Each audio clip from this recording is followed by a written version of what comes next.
មកឆ្លើយតបជាមួយនឹង comment បងតិចបងថាអត់ទិញទេយកពីថៃបងហ่าបងត្រូវដឹងរឿងមួយខ្ញុំប្រាប់បងសម្លាញ់ហើយនិយាយនេះក៏មានអត់ចង់ប៉ះពាល់បងប្អូនយើងទេបើសិនជាបងចង់ពាក់ហីការមិនទិញទំនិញណាមួយបងប្អូនមិនអាចទៅចាប់បង្ខំអ្នកណាម្នាក់ណាបងប្អូនណាខ្ញុំបញ្ជាក់ថាបងចង់ឲ្យខ្ញុំកាត់អីវ៉ាន់ពី stock មកហើយគ្រាន់តែមានបញ្ហាគ្រប់បងប្អូនឈប់ទិញភ្លាមចុះដូចខ្ញុំជាអ្នក stock អីវ៉ាន់នេះបងយល់អារម្មណ៍ខ្ញុំទេបងយល់អារម្មណ៍ខ្ញុំទេបងជាសិទ្ធិរបស់បងមិនចង់ទិញឬក៏មានអ្នកគេទិញចាអញ្ចឹងសូមបងកុំគិតបែបនេះ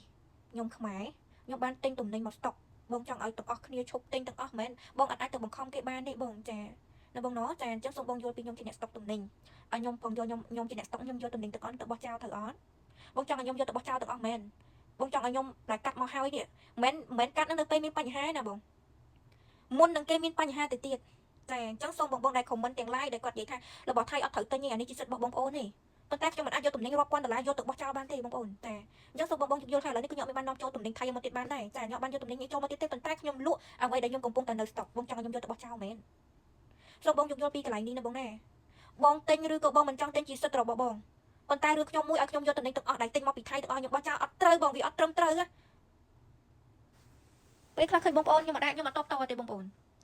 ហើយខ្ញុំក៏មិនមែនខ្ញុំទៅកាត់នៅពេលដែលមានបញ្ហាបានខ្ញុំទៅកាត់ទេចាបងប្អូនយល់កន្លែងនេះណាបងប្អូនណាបើបងប្អូនមិនពេញចិត្តទំនិញថៃបងប្អូនពាក់ហិការមិនទិញទំនិញថៃមិននាំចូលទំនិញថៃខ្ញុំជាកូនខ្មែរមនុស្សខ្ញុំក៏ជួយចិត្តដែរបងប៉ុន្តែបើឲ្យខ្ញុំយកទំនិញកំពុងតែ stock ហ្នឹងឲ្យខ្ញុំទៅបោះចោលមកខ្ញុំបោះវាមិនកើត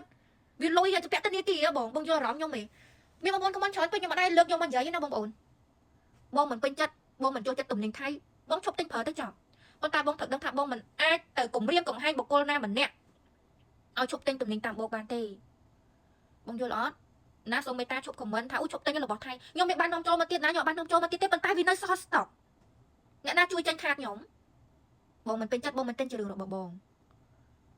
ងយល់អត់ប៉ុន្តែនៅតែមានអ្នកទិញខ្ញុំលក់អស់មក stock ហ្នឹងខ្ញុំជប់យកហើយបងប្អូនសូមមេត្តាយកខ្ញុំមកដែរតបតយទេខ្ញុំជាអ្នកលក់ទំនិញចម្រុះខ្ញុំមិនបាននាំចូលមកទៀតទេបងប្អូនតើណា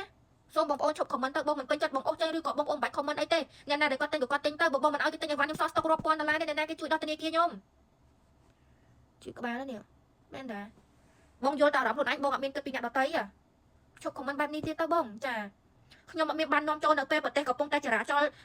រអីអញ្ញាចឹងទេអត់ទេអីវ៉ាន់នេះគឺខ្ញុំទិញតាំងពីខ្ញុំតមានបញ្ហាហ្មង